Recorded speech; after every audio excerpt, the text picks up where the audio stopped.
et arriver à la charge qui plastifie la verticale. Après cette charge-là, la barre verticale ne reçoit plus de contraintes et toutes les contraintes vont se concentrer plutôt dans la barre.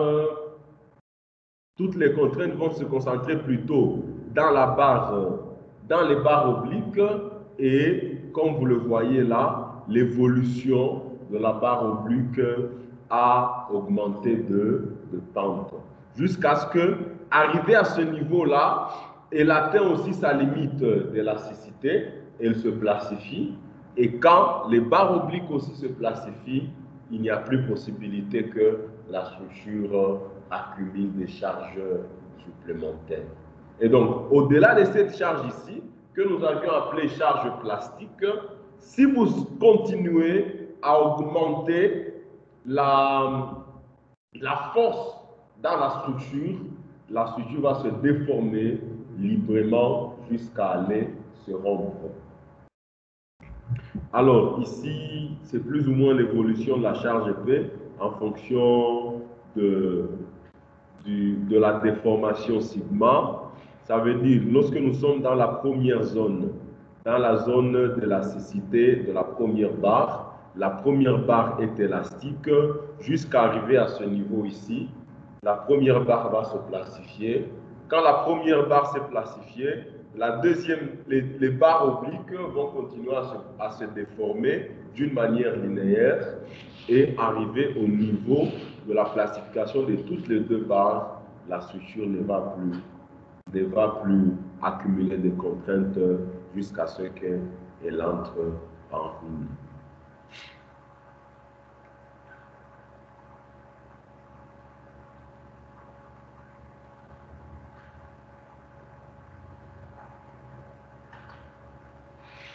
Alors, pour ce qui concerne les systèmes à 3 barres, la charge limite plastique, ça nous avons déjà défini. Ça, nous avions déjà calculé. Maintenant, ici, on présente comment se passent les choses sur le plan expérimental. Alors, des essais sur des systèmes de type précédent, faits d'acier doux ou d'aluminium, montrent un très bon accord entre théorie et expérience jusqu'à la charge limite plastique. Donc, si vous entrez dans un laboratoire et que vous preniez un système triangulaire tel que nous étions en train de le calculer et que vous faites évoluer la charge F progressivement, vous allez vous rendre compte que le modèle, les résultats que vous allez obtenir expérimentalement sera plus ou moins en parfait accord avec le résultat que nous avions obtenu. Et c'est ça l'avantage ou la puissance de l'étude des structures par rapport à ceux qui font par exemple le cours de géotechnique ou bien le cours d'hydraulique. Dans les cours de géotechnique et les cours d'hydraulique, ceux qui font les théories et les calculs et ceux qui font la pratique, ils viennent toujours se rendre compte qu'il y a un très grand gap entre les résultats qu'ils ont obtenus expérimentalement et les résultats qu'ils ont obtenus en pratique. Par contre, nous en structure, quand nous faisons des calculs, les résultats que nous obtenons, ils sont généralement plus proches de résultats qu'on peut obtenir en faisant l'expérience dans la pratique au laboratoire. C'est la raison même pour laquelle les structures sérieusement bien dimensionnées, en tout cas généralement, elles tiennent. Par contre, c'est possible que tu rencontres un ouvrage hydraulique qui a été calibré par exemple pour porter un débit, si c'est de 1 mètre cube par seconde, mais la structure, elle est en fait presque inutile parce qu'elle ne va commencer à transporter qu'un début qui ne représente peut-être qu'elle est 1/10 du début pour lequel la structure a été dimensionnée. Donc ça, c'est vraiment très intéressant. Au-delà de cette charge, l'expérience montre une légère croissance de la charge au-delà de P plastique. Ça veut dire que à partir du moment où vous commencez à vous dépasser la charge plastique, ça veut dire la charge qui conduit la structure à la plastification complète de toutes les sections, il y a maintenant une légère différence entre la charge expérimentale et la charge obtenue par calcul. Et cette différence résulte bien de l'épuisage. Je vous avais parlé de l'épuisage, ça veut dire que lorsque vous avez chargé la structure et qu'elle entre dans la zone de la plasticité épuisable, si vous la déchargez et que vous la rechargez, la structure se comporte encore une fois comme si elle avait acquis une nouvelle zone d'élasticité, mais avec une limite d'élasticité bien supérieure à la limite d'élasticité initiale ou à la limite d'élasticité naturelle. Et nous avions dit que ce procédé est appliqué à l'industrie, dans ce qu'on appelle l'épuisage, par exemple, des aciers, pour augmenter les propriétés mécaniques des aciers. Alors, cette différence résulte de l'épuisage négligé dans la théorie. Vous vous rendrez compte que dans la théorie que je suis en train de faire, nous avions estimé que la déformation évoluait comme ceci, excusez. La déformation, disons les contraintes, nous estimions que les contraintes au niveau de la zone élastique, c'est linéaire. Arrivé à la zone plastique, les contraintes deviennent le plateau plastique. Alors qu'en réalité, au-delà de la zone d'élasticité, nous avions démontré que la structure se comporte d'abord avec une zone de plasticité parfaite et après la zone de plasticité parfaite, il y a épuisage. C'est donc ces charges supplémentaires que nous n'avions pas prises en compte qui ont fait que, au-delà de la plastification, la structure ne présente plus, le modèle expérimental ne présente plus les mêmes résultats que le modèle théorique.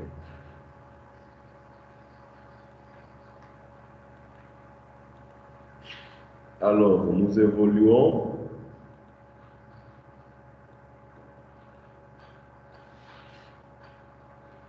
Nous pouvons maintenant commencer le chapitre 2. Donc, nous venons de finir avec le problème de la plasticité des barres.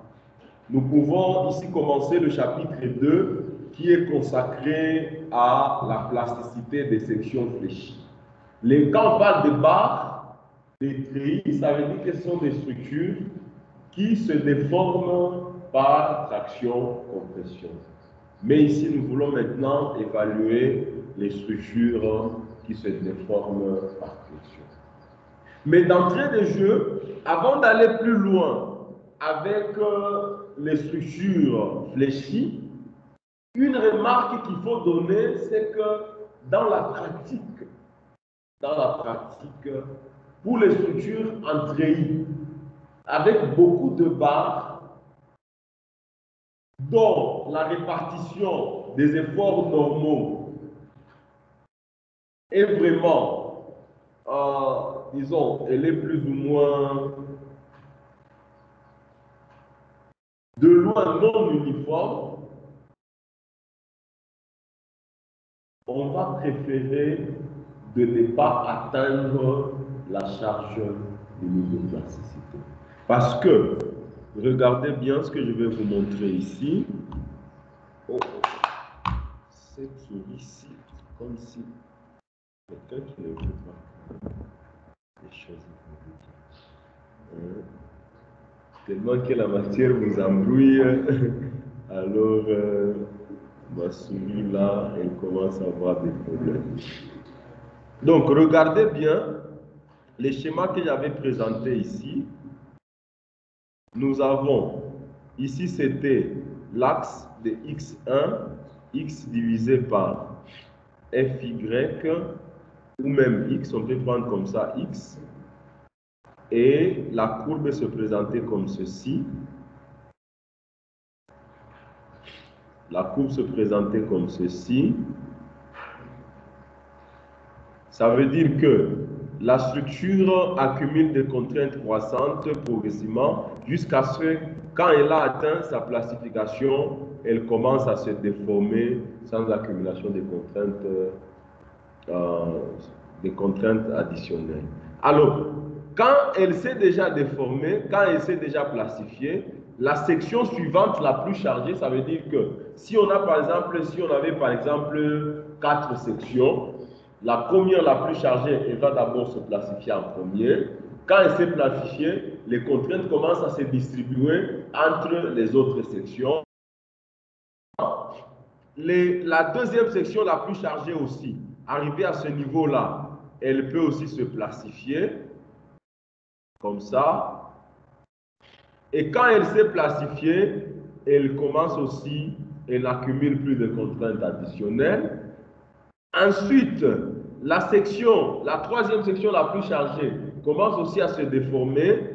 Et quand celle-ci a atteint sa limite d'élasticité, elle aussi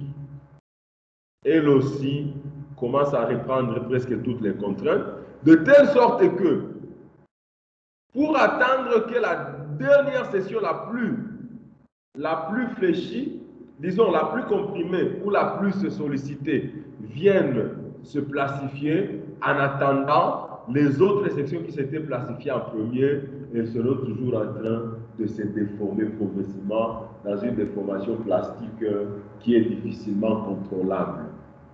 Ainsi, lorsque vous avez des structures avec une répartition des efforts qui est vraiment non uniforme, à ce moment-là, on va préférer juste de se limiter au calcul élastique afin d'éviter le problème de rupture par déformation plastique excessive. Donc, cela étant fait,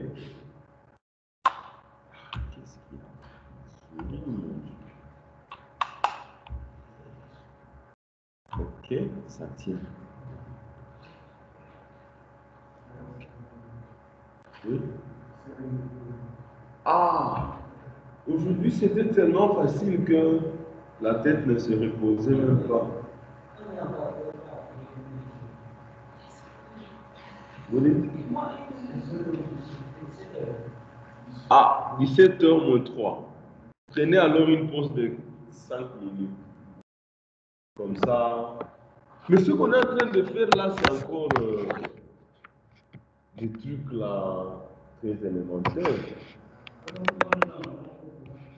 Oui.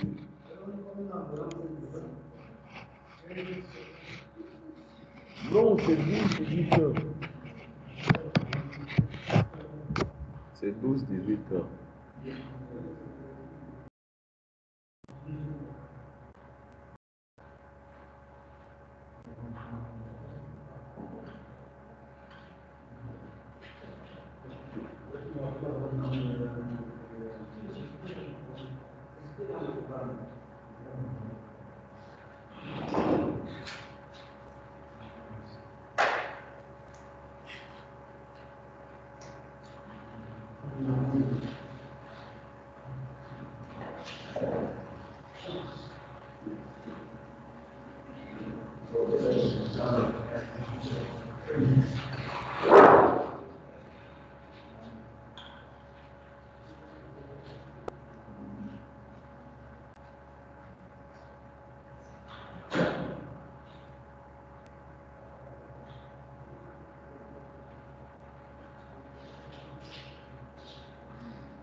Ok, on poursuit.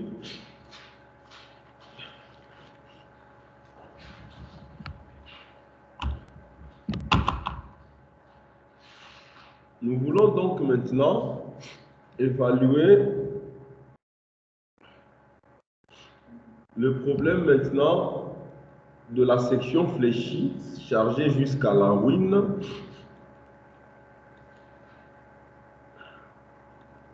Le problème se présente donc comme celui-ci. Je vais avoir ici mon écran. Mon écran blanc. Alors, je suppose... Oh, qu'est-ce que j'ai fait?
Donc, je vais considérer, oh, s'il vous plaît, je vais considérer, par exemple, une poutre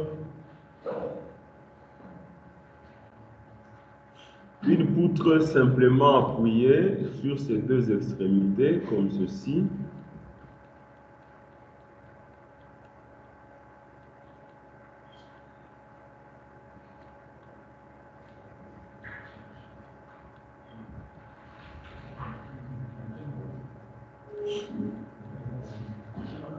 Oh, s'il vous plaît. Alors, je considère une poutre simplement appuyée sur ses deux extrémités. Je suppose, par exemple, que la poutre est de portée L et que nous avons une charge concentrée que je note P appliquée au milieu de la poutre. Alors, à partir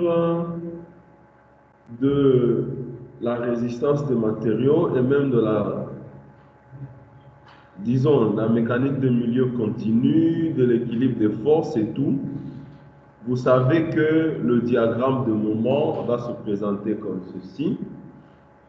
Oh, s'il vous plaît.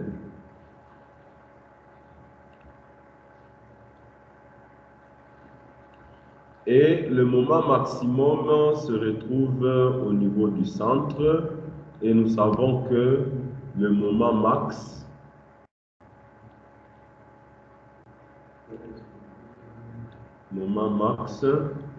c'est égal à combien? PL divisé par 4. C'est bon? Le moment maximal, c'est PL divisé par 4. Et nous savons que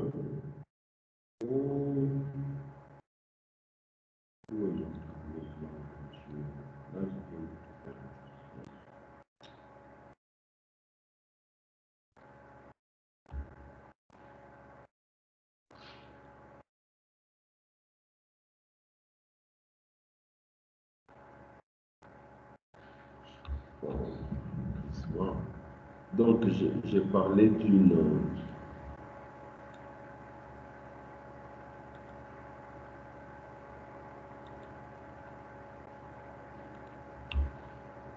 charge, une poutre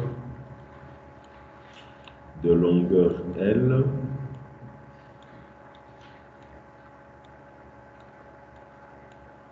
qui est soumise à une charge concentrée au niveau du centre. Et j'avais dit que le diagramme des moments va se répartir comme ceci. C'est un diagramme linéaire. Oh, qu'est-ce qu'il y a? Et ce diagramme-là, le moment maximal sera au centre de la poutre, au point d'application de la charge. Et le moment max sera égal à PL divisé par 4. OK? Avec ça maintenant, nous avons que si par exemple la section est rectangulaire, qu'est-ce qui se passe? Ce qui se passe, c'est que en cas de flexion simple, nous savons que ça c'est par exemple l'axe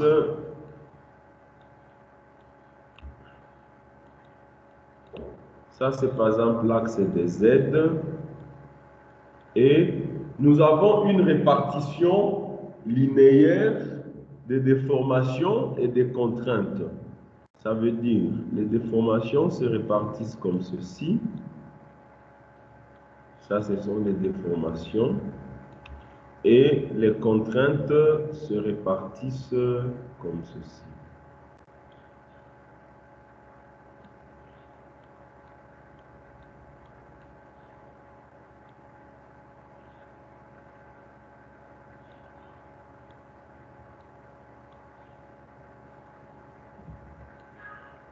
Les contraintes se répartissent comme suit. Or, nous savons que le moment est lié à la courbure par l'expression m égale combien? M égale la rigidité flexionnelle de la poutre multipliée par la courbure. C'est bon?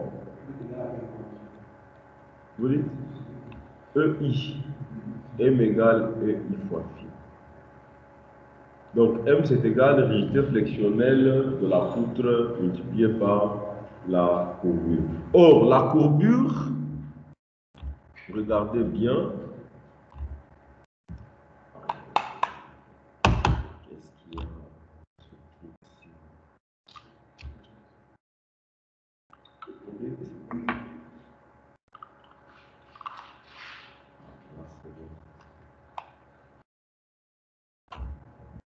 D'accord. Donc, M égale EI fois phi. Phi, c'est la courbure.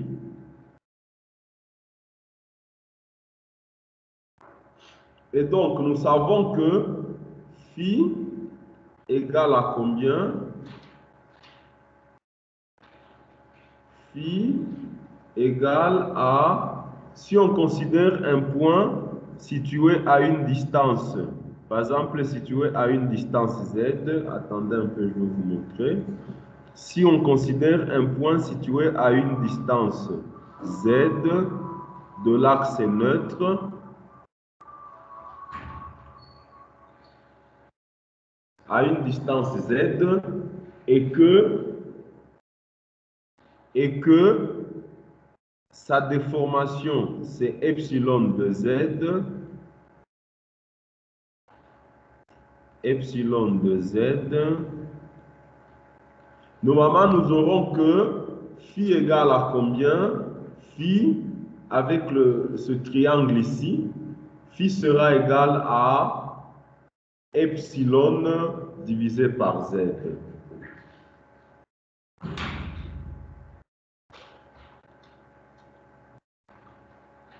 Divisé par z. Or, nous savons que m, c'est égal à EI fois phi. Donc, M sera égal à EI qui multiplie epsilon divisé par Z. C'est bon? Or, oh, je viens encore de perdre ça, mon Dieu. Or, nous avons que, donc je venais de dire que M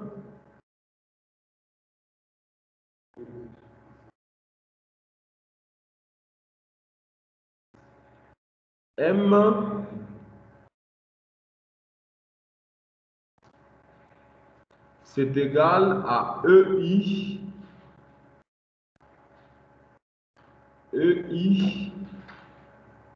multiplié par epsilon divisé par z.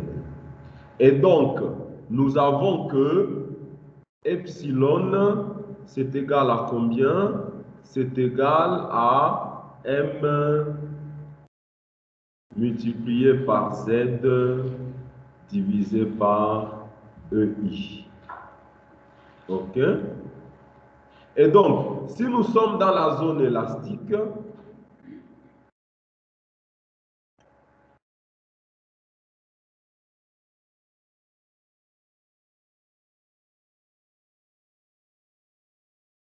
dans la zone élastique, les contraintes sont proportionnelles aux déformations et donc sigma sera égal à E fois epsilon.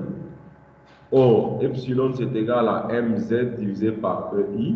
Ça sera donc égal à combien? Ça sera donc égal à mz divisé par I. C'est bon? Vous connaissez cette relation? La contrainte en flexion, c'est égal au moment multiplié par z divisé par le moment d'inertie ou le moment quadratique. Alors, avec ça, si vous considérez la poutre que nous étions en train de traiter, elle se présente comme ceci. Nous avons une charge concentrée ici et nous avons le moment ici, c'est M max.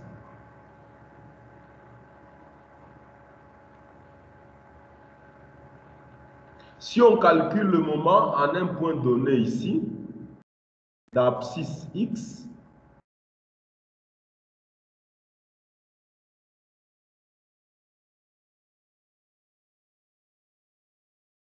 ok, on aura que le moment au point X, c'est égal à, ça c'est L sur 2, c'est la demi-portée, ça sera donc égal à moment max multiplié par X divisé par L sur 2. Ce qui nous permet donc d'avoir que le moment au point X, comme le moment max c'est PL divisé par 4, ça sera P, L divisé par 4, le tout multiplié par combien? Par 2x sur L.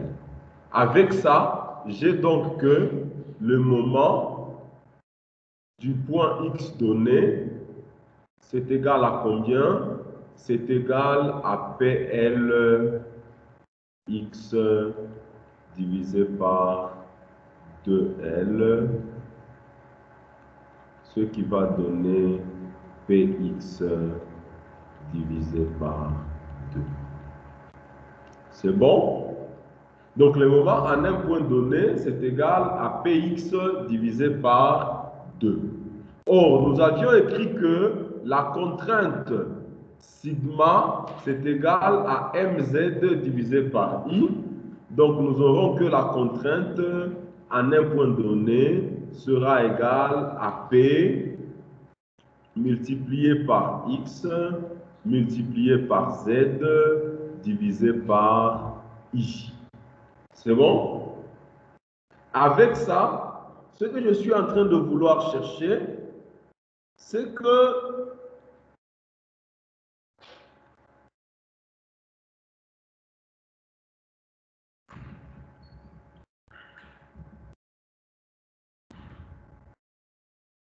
nous venons donc d'avoir que la contrainte en un point donné définie par x comme abscisse dans la direction longitudinale est définie par z comme côte dans la section sera égale à combien?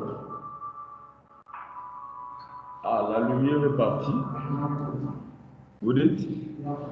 Sera égal donc à x multiplié par z divisé par i qui multiplie p.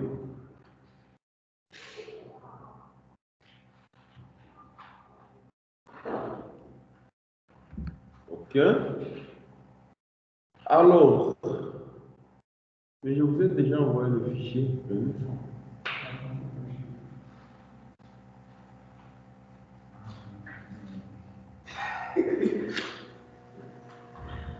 Il est que l'heure. Il est encore plus 7h30.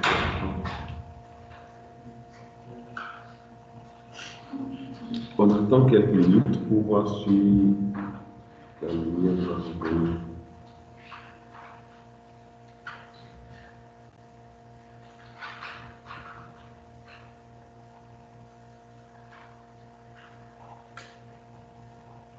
Ah, c'est revenu.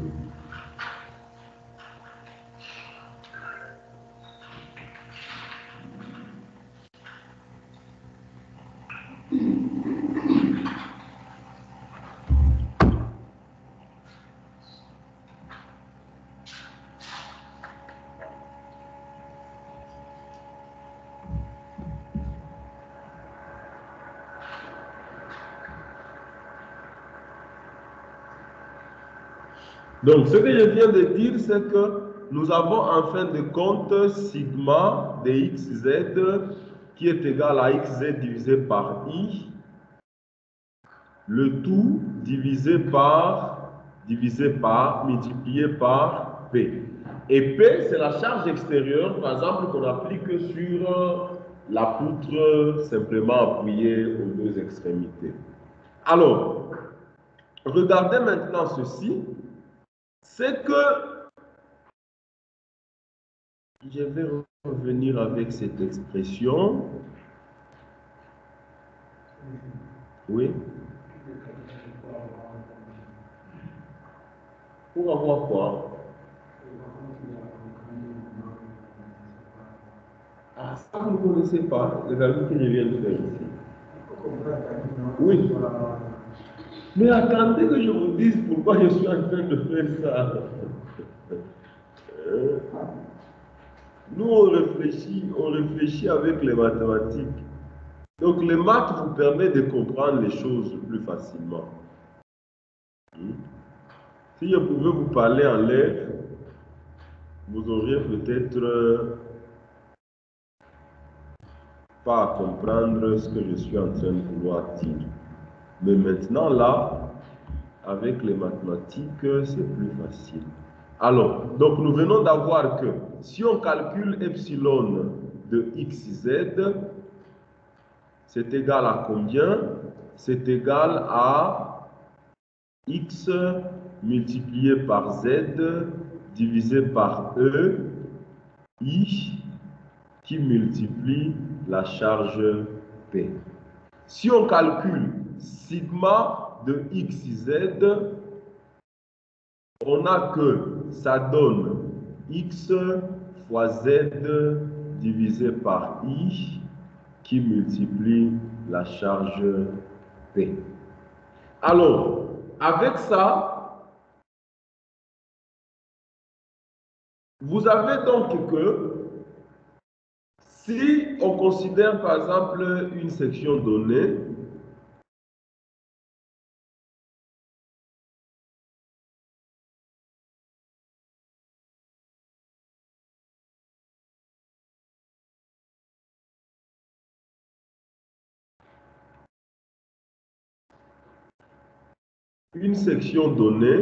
ça c'est l'axe que j'appelle l'axe des Z, ça c'est l'axe que j'appelle l'axe des Y, qui est soumise à de la flexion, et là j'ai une force P appliquée au centre,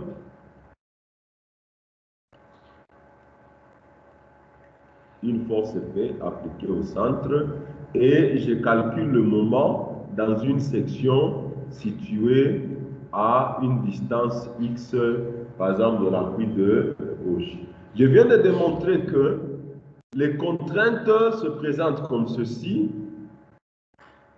et les déformations se présentent comme ceci. De telle sorte que si la charge P évolue graduellement,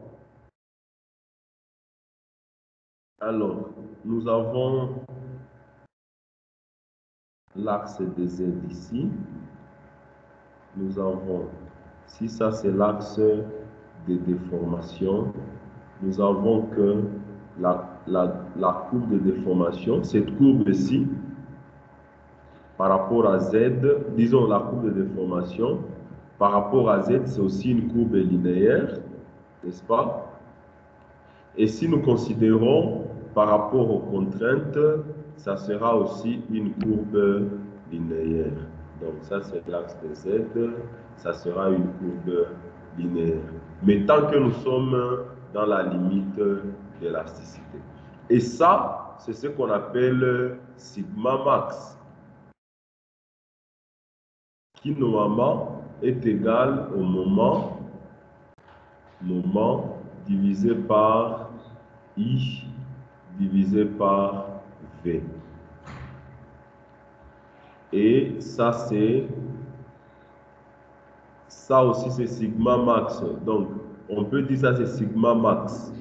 La contrainte maximale par exemple de compression, ça c'est la contrainte maximale de traction. Et elle sera égale à combien? À M divisé par I divisé par nu prime. Avec nu, la distance entre la fibre neutre et la fibre la plus comprimée, et nu prime, la distance entre la fibre neutre et la fibre la moins comprimée.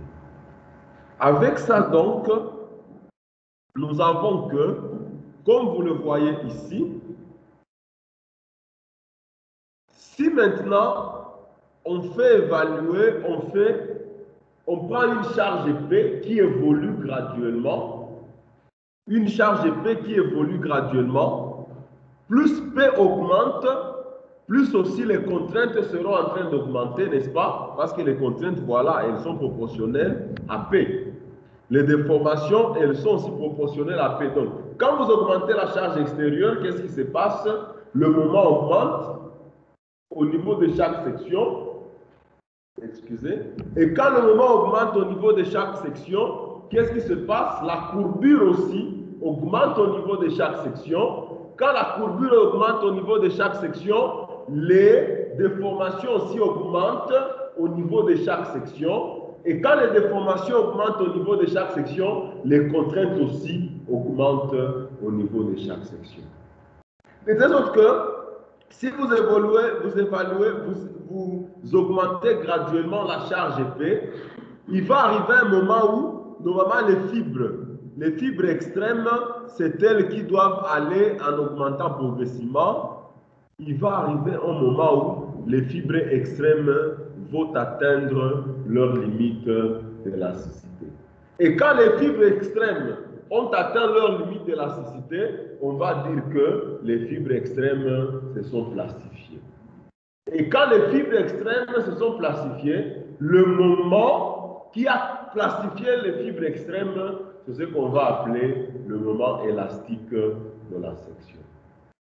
Mais si vous continuez encore à charger la structure, au-delà du moment élastique, le moment va continuer à augmenter, mais dans une section, les fibres qui se sont déjà plastifiées ne vont plus accumuler des contraintes. De telle sorte que les contraintes additionnelles seront plutôt accumulées dans d'autres sections jusqu'à ce que les autres sections aussi se plastifient. Et quand les autres fibres de la section se sont plastifiées, en fin de compte, quand toutes les fibres de la section se sont plastifiées, on va dire alors que le moment qui a plastifié toutes les fibres de la structure, c'est ce qu'on appelle le moment plastique. Alors, je vais revenir. Voilà. Nous sommes ici donc. Voilà, ça c'est la hauteur de la section, n'est-ce pas? Oh, s'il vous plaît. Si ça c'est la hauteur de la section, d'une section doublement symétrique, dans un premier temps, quand nous sommes dans la zone élastique, nous aurons que la déformation sera encore inférieure à la déformation à la limite élastique.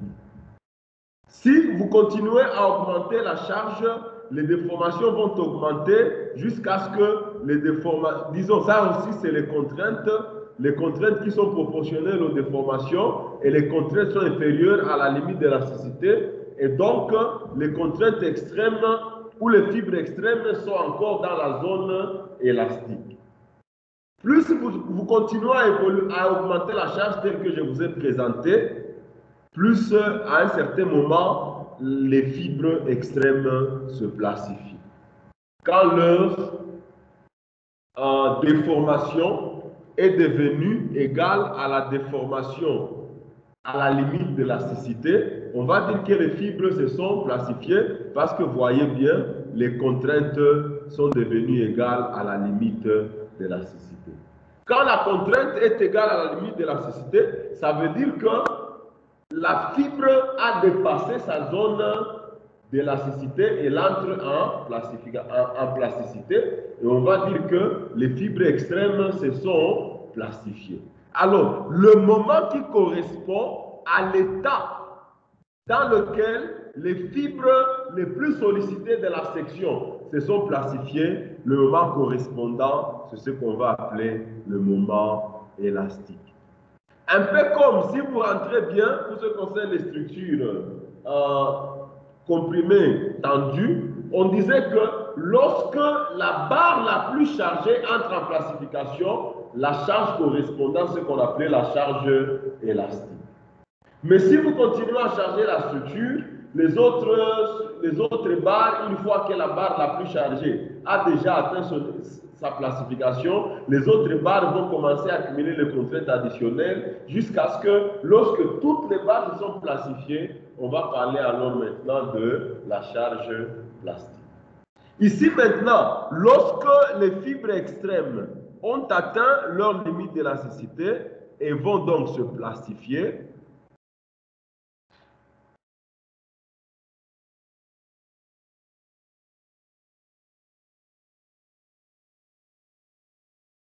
et vont se plastifier. Et les charges, disons, le moment résistant dans la section, ou le moment qui conduit la section à ce que ces fibres extrêmes se plastifient, c'est ce qu'on a appelé le moment élastique. Alors, si on continue encore à charger la structure au-delà du moment élastique, qu'est-ce qui va se passer? Quand les fibres extrêmes se sont plastifiées, les déformations deviennent supérieures aux déformations à la limite de l'élasticité. Qu'est-ce qui se passe? Les fibres extrêmes, ne vont plus accumuler des contraintes. Regardez bien, nous sommes en train de travailler dans un modèle de l'élastoplasticité parfait. Au-delà de la limite d'élasticité, il n'y a plus d'accumulation de contraintes dans une fibre ou dans une section qui s'est plastifiée. Donc, comme ces fibres ont déjà atteint leur limite d'élasticité, si vous continuez à augmenter la charge et que le moment continue à augmenter, ces fibres-là ne vont plus reprendre des contraintes. Les contraintes additionnelles qui naissent de l'augmentation du moment vont plutôt se répartir au niveau des fibres qui ne sont pas encore plastifiées.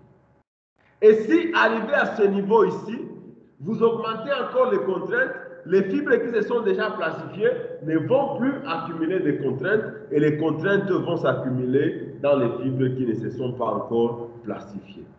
Ainsi, si les déformations vont jusqu'à l'infini, ça veut dire que vous continuez toujours à changer la structure au-delà même, pendant que certaines fibres se sont déjà plastifiées.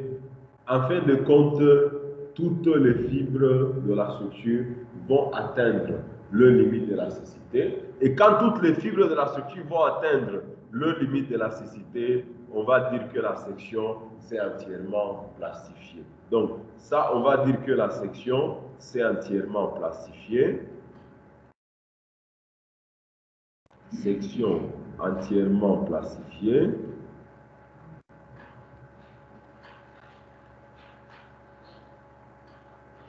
Entièrement plastifiée.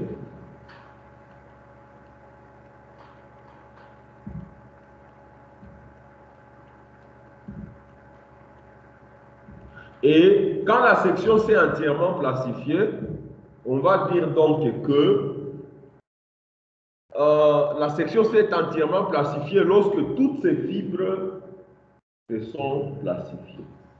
Et à ce moment-là, le moment correspondant qui va plastifier toutes les sections de la fibre, c'est ce qu'on va appeler le moment plastique de la section. Et donc, si je peux revenir sur mon tableau, mon écran blanc, j'ai ceci. J'ai une section qui se présente, par exemple, comme ceci, initialement.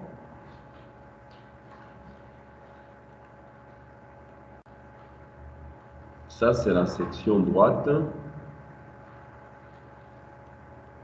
Si j'évalue les contraintes, elles vont, les déformations, ça, c'est les contraintes. Ça, c'est les contraintes.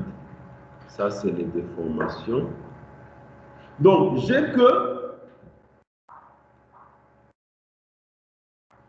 plus on augmente la charge, à un certain moment, quand la limite de quand nous sommes encore dans la zone élastique, ça veut dire sigma inférieur à sigma élastique, disons inférieur à Fy. Si vous continuez à augmenter la charge, le moment aussi va augmenter. Et quand le moment augmente, la courbure aussi augmente. Et quand la courbure augmente, les déformations augmentent. Et quand les déformations augmentent, les contraintes augmentent. Mais plus pour les augmenter progressivement, il va arriver un temps où la fibre extrême, parce que c'est elle qui est la plus sollicitée, n'est-ce pas?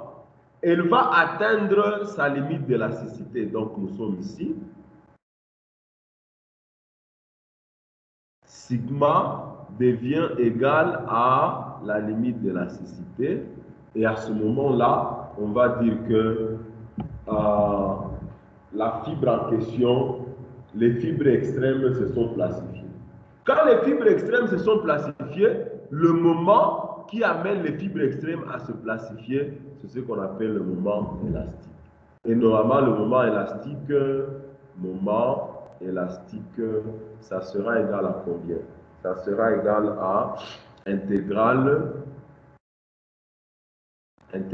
sur la section,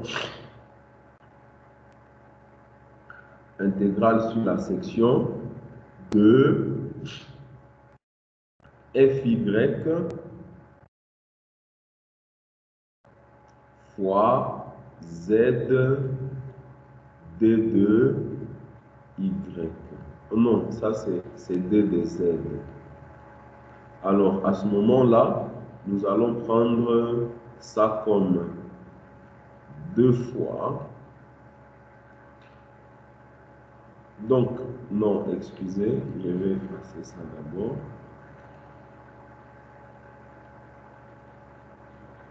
Le moment élastique, c'est tout simplement, je vais vous montrer ça, c'est le moment, parce qu'ici ce sont des contraintes. Si vous considérez un point donné des côtes Z,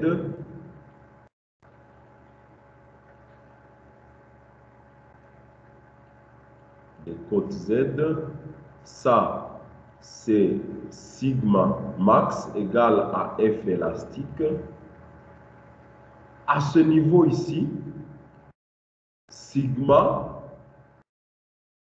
dz sera égal à, si ça on appelle h sur 2, la hauteur de la section,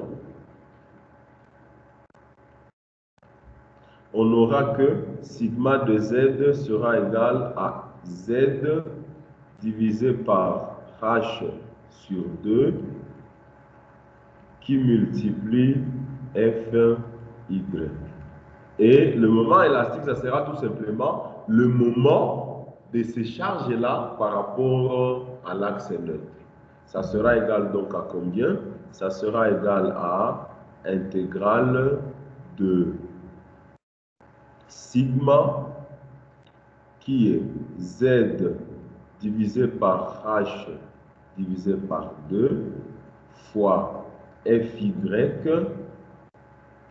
fois, si on note ça, la base de la section, ça c'est la base, fois la base de la section, qui peut aussi être une fonction de z, qui doit multiplier en fin de compte d de z. Donc, c'est F, Y, ah non, excusez, je dois avoir aussi Z, D de Z. Je dois avoir ici Z. Oh, qu'est-ce que je viens de faire? Voilà. Je vais avoir ici Z, D de Z. Et là, je dois prendre 2 fois pour les sections doublement symétriques. Je vais de 0 à h sur 2.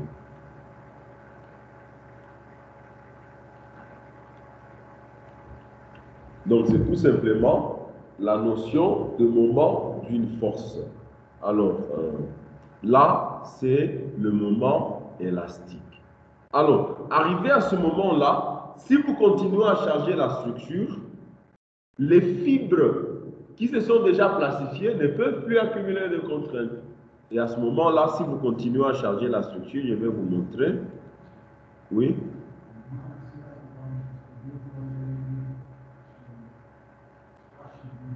Oui, H sur 2.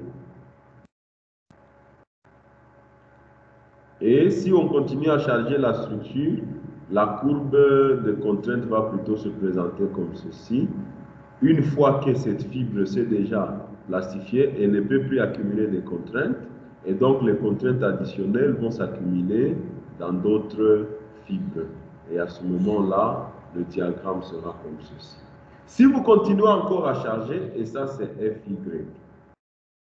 Si vous continuez encore à charger la structure, nous allons voir que le diagramme va évoluer jusqu'à ce que, en fin de compte, toutes les fibres vont se plastifier. Et quand toutes les fibres se sont plastifiées, le moment correspondant, c'est ce qu'on appelle le moment plastique. Et ici, le moment plastique, il sera égal à combien? Donc, je vais tout supprimer ici. Je vais présenter seulement les deux cas avec moment plastique et avec moment élastique. Je supprime ici tout. Donc, ici, c'est le cas correspondant au calcul du moment élastique. Et ça, c'est le cas correspondant au calcul du moment plastique. Alors, si je calcule le moment élastique ici, j'aurai que moment élastique sera égal à combien? Comme j'étais en train de le noter, ça sera intégrale 2 fois, ça veut dire le moment de cette partie ici, ça sera égal au moment de cette partie, parce que si je considère par exemple ça comme le sens positif des moments, j'aurai que ici c'est de la compression, ça veut dire ce sont des efforts qui vont comme ceci, et ici c'est de la traction. Donc ici j'aurai un sens positif, ici aussi un sens positif.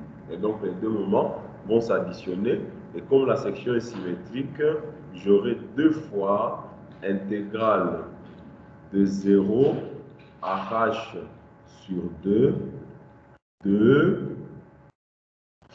sigma de z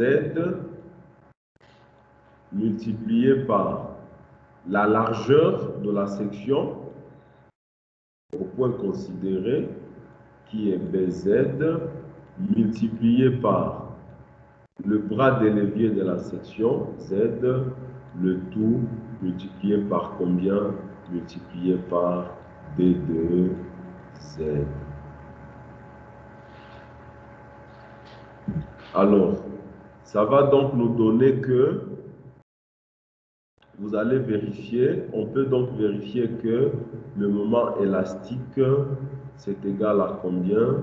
C'est égal à FY multiplié par W, avec W, le module de résistance en fonction. Pour démontrer ça, il suffit tout simplement d'aller ici. Vous avez que, je viens de démontrer que le moment élastique, c'est pas ça. Je viens de démontrer donc que le moment élastique, c'est égal à combien? C'est égal à intégrale sur, donc c'est 2 fois intégrale sur la section, disons intégrale de 0 à h sur 2, de sigma de z qui multiplie b de z qui multiplie z qui multiplie d de z. Ça va nous donner quoi? Ça va nous donner 2 fois intégrale de 0 à h sur 2 de sigma que nous avions écrit comme fy multiplié par z divisé par h sur 2 qui multiplie b de z fois z fois d de z. Ce qui va donner quoi? Ça va nous donner donc 2 fois h sur 2 qui multiplie quoi? Qui multiplie fy qui peut aussi sortir de l'intégrale fois intégrale de 0 à h sur 2 qui multiplie b de z fois z au carré fois d de Z. Or, le B de Z fois Z au carré D de Z en intégrale sur la demi-section, c'est ça que nous appelons le moment d'inertie. Et ça, c'est la moitié du moment d'inertie. Et donc, nous avons ici que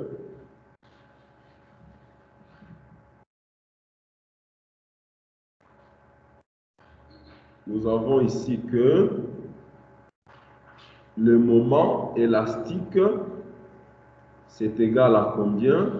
2 fois H sur 2 qui multiplie Fy qui multiplie le moment d'inertie de la section divisé par 2. Et là, je peux simplifier. Je reste avec Fy égale à combien? Disons, je reste avec Fy multiplié par I divisé par... Qu'est-ce que je viens de dire?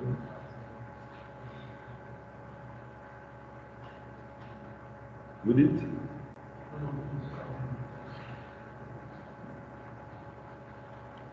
Ça, c'est la moitié du moment d'inertie. Voilà. Bz fois Z. Ah, voilà. Ici, voyons voir s'il vous plaît. Ça va donc me donner Bz, Z au carré de Z. Ça, c'est l'inertie divisé par 2. Ah, voilà. Ici, c'était plutôt... Oh, j'ai déjà effacé ça. C'était plutôt 1 divisé par H sur 2. Ça, c'était plutôt... Donc ici, je viens d'avoir Fy multiplié par I divisé par H sur 2, ce qui me permet d'avoir que le moment élastique, c'est égal à combien? C'est égal à Fy multiplié par W, avec par W élastique, avec W élastique, le module de résistance en flexion élastique, le module de résistance en flexion élastique. Alors, je vais rentrer ici. Ce sont les résultats qui nous sont donnés ici. Je vais supprimer ça. Donc,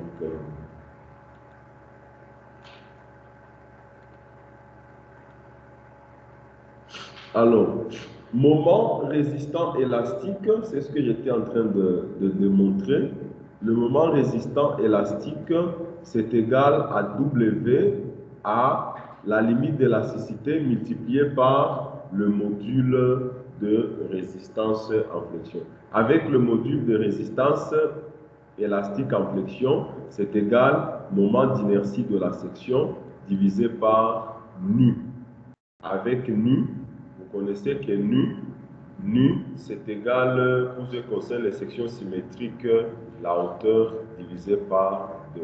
Ça veut dire c'est la distance entre la fibre neutre et la fibre extrême, ou la fibre la plus sollicitée en compression. Alors, si vous regardez sur le schéma ici, que nous avons ici, oui. F quoi? Fy, c'est la limite d'élasticité. Alors, donc, ce qu'il faut retenir, c'est que nous avons défini le moment élastique, nous avons défini le moment plastique. Et ce qu'il faut retenir ici, c'est que le moment élastique, c'est le moment qui correspond au moment qui va amener les fibres les plus sollicitées de la section à se placer. Et une fois que les fibres les plus sollicitées de la section se sont placifiées, à ce moment-là, même si vous augmentez le moment, ces fibres-là ne vont plus accumuler des contraintes. mais les contraintes additionnelles vont plutôt se répartir au niveau des autres fibres. C'est-à-dire que si vous continuez encore à augmenter le moment, les autres fibres aussi vont aller à se plastifier progressivement jusqu'à ce que toute la section finalement va se plastifier. Et quand toute la section s'est plastifiée, on va dire que alors le moment qui a amené toute la section à se plastifier, c'est ce qu'on appelle alors le moment plastique. Bon, c'est plus ou moins ça que on peut d'abord s'arrêter par là aujourd'hui. Alors demain, nous allons venir maintenant, encore une fois, revenir sur la flexion, les structures fléchies, et voir maintenant comment est-ce qu'on peut calculer pratiquement les moments plastiques et les moments élastiques pour différentes formes géométriques des sections. Alors, Yogu Njike, Dylan, Njana Chamba Dorcas,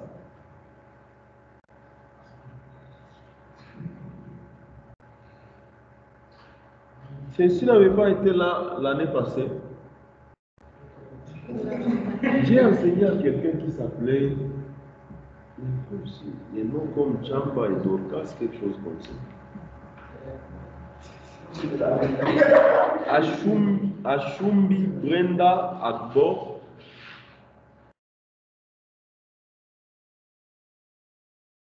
Kuebu Franck Romuald, Romuald, mais on a écrit comme si c'était Ronu.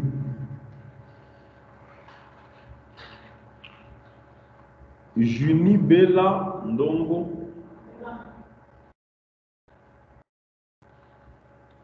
Menya Romaric Gaspard, Zotsa Anissé Romario,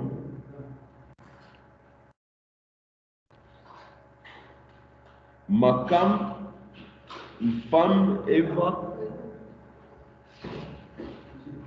Oui? Oui? Vous dites? Ah, tu n'as pas écrit sur la liste, pourquoi? Ok. Attends un peu. Les gars de Yaoundé, Capi, Raoul, il est là. Il va juste mettre la main en l'air. Il n'est pas là. Lionel,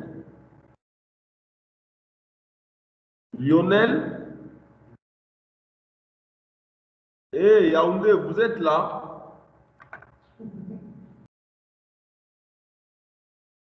Nous sommes là. Oui, quand j'appelle quelqu'un, vous passez mettre la main en l'air. Comme ça, je vais vous cocher. Raoul. Présent, monsieur. Il est où? Mets la main. Comme ça, je vais voir. Il est là. D'accord, je le vois. D'accord. Lionel. Présent. Oui, je veux te voir. Tu es où? Mets la main en l'air. Lionel est où? Oui, je vois. David. Présent. Il est où? Je suis là, monsieur. Non, je vais te voir, s'il te plaît.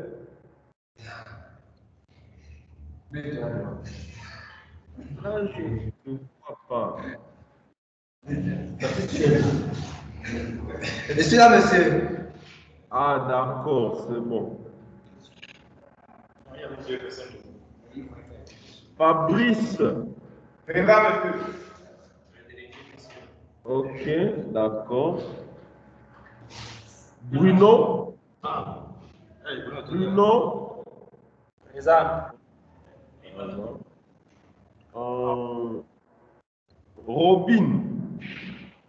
Présent, monsieur. On ne te voit pas. Présent. Ça va. On dit à demain, à 12 heures. Personne qui est venu après. Monsieur, s'il vous plaît. Oui, Bonsoir, monsieur. bonsoir. C'est le délégué GC3. Je suis arrivé en retard. Oui, comme il n'y a pas de support, je voulais remplir le cahier de texte, mais comme il n'y a même pas de support pour savoir les notions, là on a commencé pour là on s'est arrêté. J'ai envoyé les supports, il faudrait juste les télécharger là-bas. J'ai envoyé. Ah, ça veut dire que ça va Baranté. Vous dites? Ça veut dire que Baranté nous a pas encore envoyé cela. Moi, j'ai envoyé ça dans le système. Ou bien, envoyez-moi un email de l'un de vous ou ton email. Comme ça, je vais t'envoyer ça par mail. Ok. D'accord, je vous envoie ça. C'est bon? D'accord, monsieur. Monsieur, il faut envoyer sur le mail comme vous envoyez les Maintenant, s'il n'y a pas mon nom sur la liste qui est là. Oui, tu m'envoies alors ton nom. Ok, monsieur. D'accord. On dit à demain 12 heures, non?